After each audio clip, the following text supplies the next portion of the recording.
Hey everyone, Mr. Sujano here, your source for gaming, tech, emulation, and open source news. Let's get started.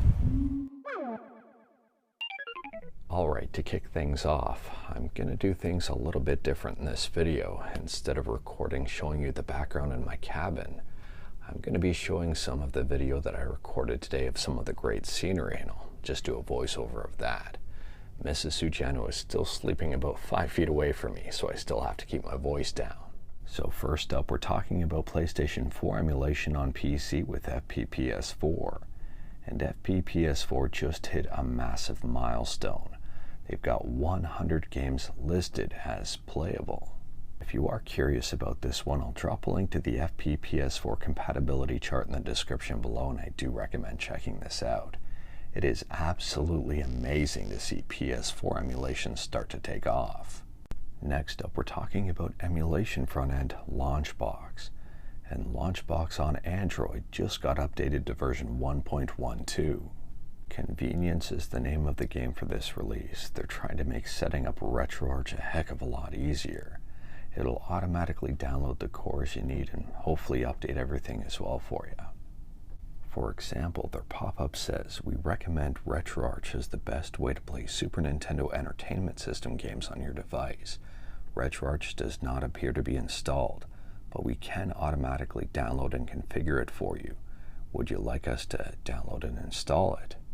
Furthermore, for Android, they've added in playtime tracking, and this will sync between the Windows and Android versions of Launchbox. So if you like to track your game time played, well, this might be a nice feature for you. Realistically, I think this is a very important feat for Launchbox to accomplish. I mean, with EmuDeck on Android hitting the beta stage very soon, the pressure is going to be on. Moving on, and we're talking about Crunchyroll, and this really isn't that great news if you use Crunchyroll.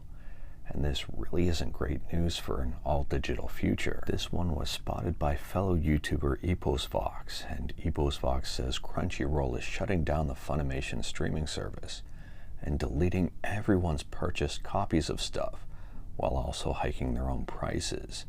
He also says, stop paying for streaming media, buy things you actually own, or get it elsewhere. Unfortunately, I've got no insight as to whether or not Crunchyroll is refunding people for taking away previously purchased content.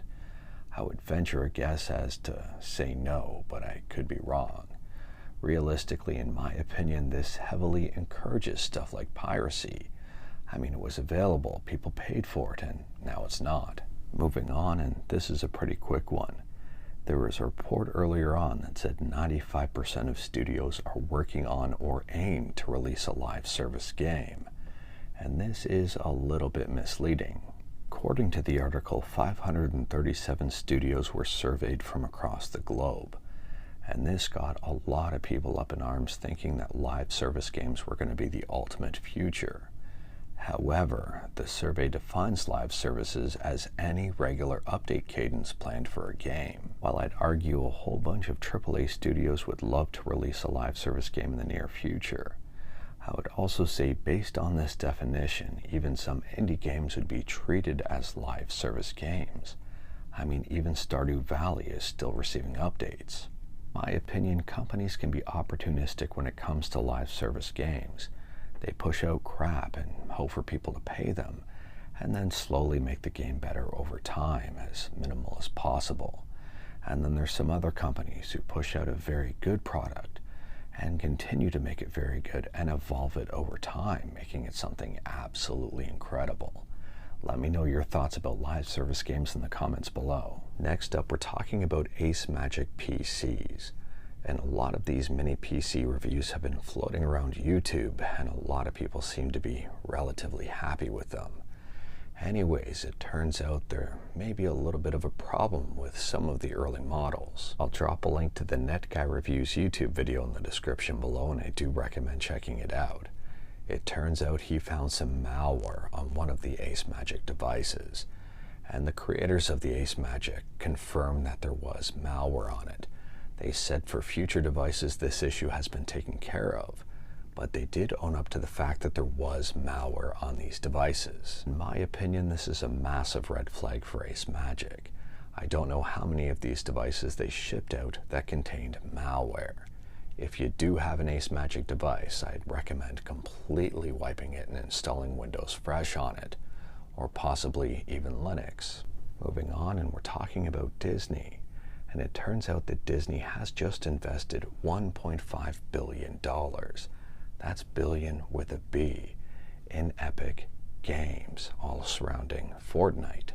Now, Disney and Epic are no strangers to working together. And this is the quote from Epic CEO Tim Sweeney. Now we're collaborating on something entirely new to build a persistent, open, and interoperable ecosystem that will bring together the Disney and Fortnite communities. And the Disney CEO says our exciting new relationship with Epic Games will bring together Disney's beloved brands and franchises with the hugely popular Fortnite and a transformational new games and entertainment universe. Now this is a huge investment, and I'm kind of curious to see where this ends up going. Let me know your thoughts about this massive investment in the comments below. Next up, we're talking about The Legend of Dragoon, and this game has just received a PC port. It gets 4K resolution and 60 frames per second.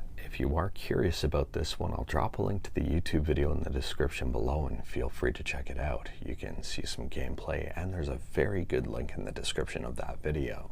And last up here, we're talking about an RPG for the SNES. It's called Melfan Stories, and it just received an English translation. It's worth pointing out that just like the Legend of Dragoon PC port that we just talked about, this English translation is an unofficial thing.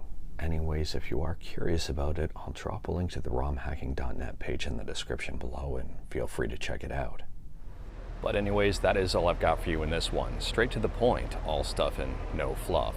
We talked about a few things today. Let me know your thoughts about absolutely any of it in the comments below. If you like this video, leave a like. If you didn't like this video, leave a like. Hit that subscribe button, check out my other videos. Don't tempt fate, save your state.